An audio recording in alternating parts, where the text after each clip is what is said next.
So you're heading to New York Toy Fair and you want to make the most of it. Well, in this video, I'm going to share with you the important things you should do to make connections and jumpstart your business, whether you're attending New York Toy Fair as an industry freelancer who's looking to build connections, or you're attending as a toy manufacturer looking to land new wholesale orders of your product, or as a corporate toy person looking for a new job. Now, if you are an aspiring toy creator and you haven't subscribed to my channel yet, then I want you to hit the subscribe button and the bell to be notified every time I post a new video about making it in the toy industry.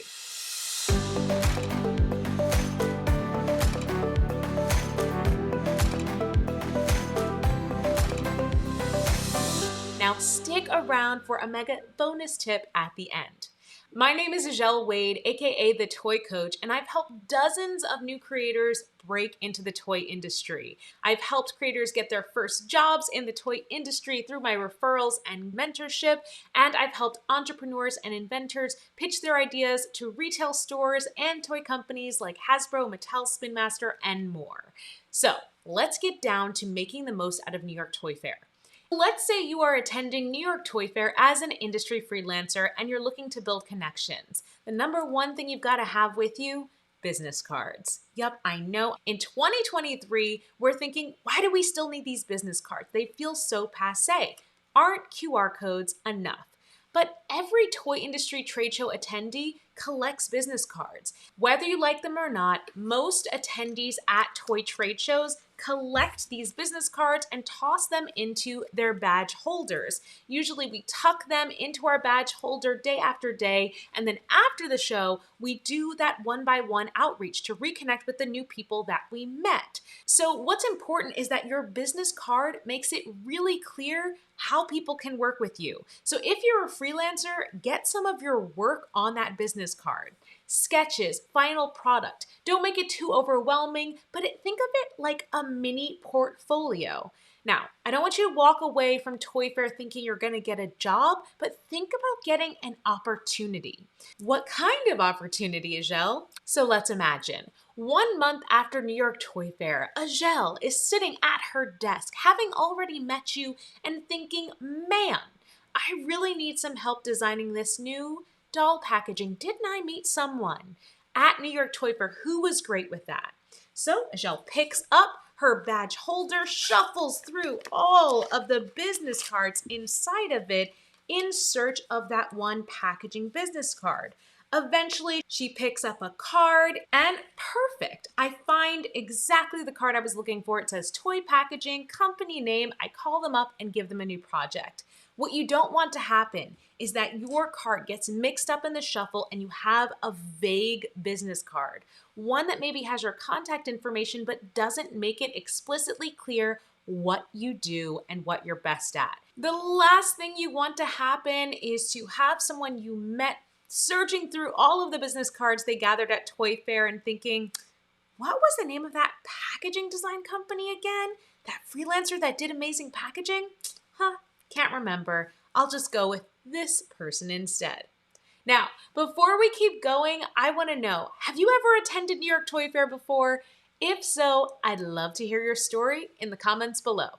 Okay, let's keep it moving. Let's talk about what to do if you are a toy or a game manufacturer looking to land new wholesale orders at New York Toy Fair. Well, hopefully you have a booth at the show, and if so, there are three key things that you are going to need to have if you want to place orders at this show. First up, you're going to need inventory. Yes, you need inventory regardless of if you're selling it to specialty or mass retailers. When a specialty retailer is placing an order, usually they want it delivered in the next week or even the next month. They want it quickly. So there is zero time for you to be manufacturing and shipping a product from China after getting an order at New York Toy Fair. When a mass retailer wants to order your product, one of two things can happen. They might say that they want to test your product on their e-com site or their .com site first, so you would need to get ready setting that up ASAP, and it can't be done without inventory on hand. Or two, they'll want to place an order for the following year. Now, even when orders are coming in for the next year, mass is going to want to see production ready before they commit to buying. They're going to want to look at a production ready product at the show. And if you're thinking, I'm just gonna wait until I get paid for that product before I produce it, don't. You won't see any money from mass for 60 to 90 days after delivery of the goods that they're ordering. The next thing you are going to need to have handy when you go to a toy trade show is a catalog or a sell sheet if you have a single item and an order form. Now, if you're manning your own toy fair booth or table on your own, you may not be able to talk to every person that goes by in detail about your product. That is when your catalog or your sell sheet can kind of fill in the gaps. Not only that, it is essentially a giant 8.5 by 11 business card that will remind an interested buyer why they stopped by your booth in the first place. Okay, there's one more thing you've got to have at New York Toy Fair when you're attending as a manufacturer, and it's not a physical thing, it's mental. You've got to have full understanding of your product and your pricing. You have to be prepared with various pitch angles for your product that will grab the attention of different buyers. And you've got to be prepared to start conversations with the buyers that you meet, getting to know what they're looking for, getting to know a little bit about their store, what's selling well, and have the ability to adjust the pitch of your product to fit their needs.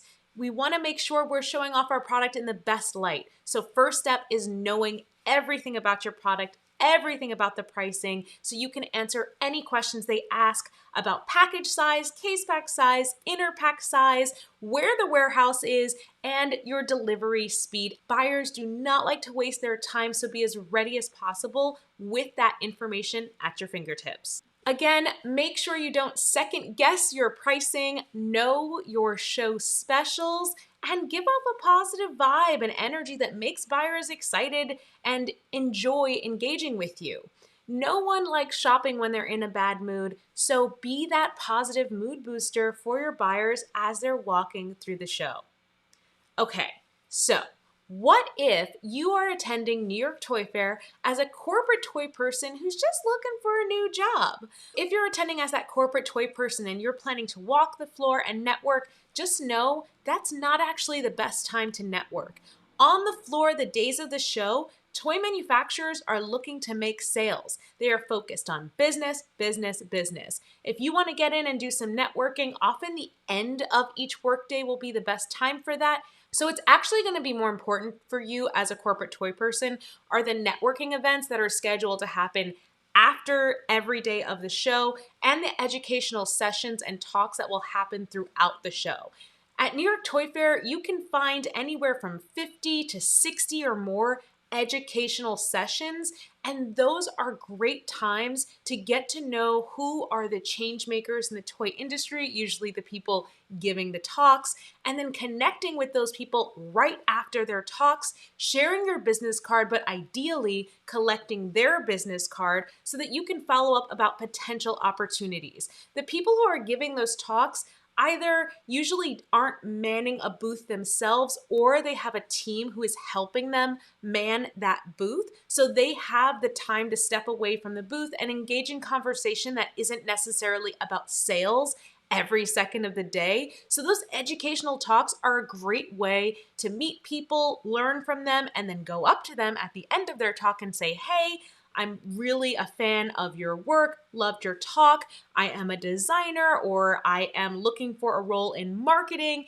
If your company has any opportunities, I would love to share my experience with you in my resume. Could I possibly get your business card? If you've ever felt like you don't know what networking is and you don't really feel comfortable networking, just chat with people. Make friends, find commonalities, share stories. That is the beginning of networking. Networking actually happens when you're not trying for it to happen, and the opportunities will come to you later on. But first, you've got to plant those seeds. You've got to start getting to know people. And don't worry, if you feel awkward when you first start networking, so did I. It was super weird in the beginning. But eventually, you'll get comfortable and realize all you're doing is making friends. You're just making friends on a professional level, and that's how you're going to get started. Now, this is actually a tip that I learned from a recruiter that I recognize as ringing true when I look back at my most successful interviews and relationships over my corporate and now entrepreneur experience in the toy industry. If you want to impress a hiring manager, a potential boss, even a retailer, you've got to do this. You've got to teach them something they don't know about whatever field it is you say you are an expert or you are skilled in. For example, if you're chatting with someone at New York Toy Fair and I don't know, you're interested in being a marketing strategist at their toy company, you might add in casual conversation and start saying something like, hey, did you know that AI is rivaling Google SEO and that if companies want to maintain their searchability, they actually have to invest time in developing AI SEO? There, you have piqued their interest. And of course, you should, if they're interested, go into detail and explain a little bit on how a company could do that. And bam, you've taught somebody in a position of power a little something that they didn't know that they can take back to their team and look good with. By doing that, they're going to hold you in higher regard in their mind. Another example, if you are a manufacturer and let's say you are manufacturing eco-friendly products, something you might say is, hey, did you know that Walmart actually has an initiative to have eco-friendly packaging on shelves by 2025 from all of their vendors? If you know a little bit of something that might impress or interest the person that you're chatting with, it's an easy way for you to increase your authority in the middle of the conversation and leave a lasting impression. Okay, you've stuck around this long, so are you ready for that mega bonus tip that I mentioned early on? Okay, here it is. I want you to attend all of the after show events, or at least as many as you can. This is where all the networking magic happens. If you've been struggling to get a buyer to open your email, if you've been struggling to be seen when you apply for a toy job, or struggling to find new freelance gigs, it's likely because your network just isn't big enough and your visibility is too low. To build all that up, you need FaceTime with these people, and you can get it at New York Toy Fair and especially at the after show networking events. Now, I know some of these events can be expensive, but look at it as an investment in your toy career or your toy business. If you have your business set up as an LLC or you have it set up as a corporation, talk to your accountant and ask, are these things tax deductible? Can I attend the Toadies and have it be a write-off? Can I attend the Wonder Woman Awards and have that be a write-off? Because if those are networking opportunities, if it's a part of your business, you might be able to, and that is extremely worthwhile. Okay, after New York Toy Fair is over, I want you to remember to follow up with everyone you met via email, phone call, but also show up on social media in the same digital circles as the people that you've met. Stay top of mind with relevant posts and the opportunities I promise you will come rolling in. If you presented yourself as an expert in packaging, talk about that on LinkedIn. If you presented yourself and your toy line as an eco-friendly, sustainable option, talk about that on LinkedIn and Instagram and Facebook. Growing your network happens in person, but it continues online. You want somebody to think of you when they think eco-friendly toys. You want someone to think of you when they think packaging, and you can build that reputation online. Again, start it in person and extend it online. If you're looking for an even deeper dive on what you need to know before you attend New York Toy Fair, check out the link below. I have a podcast episode all about this entitled Everything You Need to Know About New York Toy Fair, including the comfy shoes. So head over to thetoycoach.com or tap the link below to check it out. If you want to learn how to develop and monetize your toy and game ideas, I invite you to check out my coaching and connections program, Toy Creators Academy. The link is also below. But if you're not ready for Toy Creators Academy, there's an incredible free masterclass waiting for you below as well. Be sure to subscribe to this channel and check out all of the videos I have for you here to learn more about making it in the toy industry. Until next time, I'll see you later, toy person.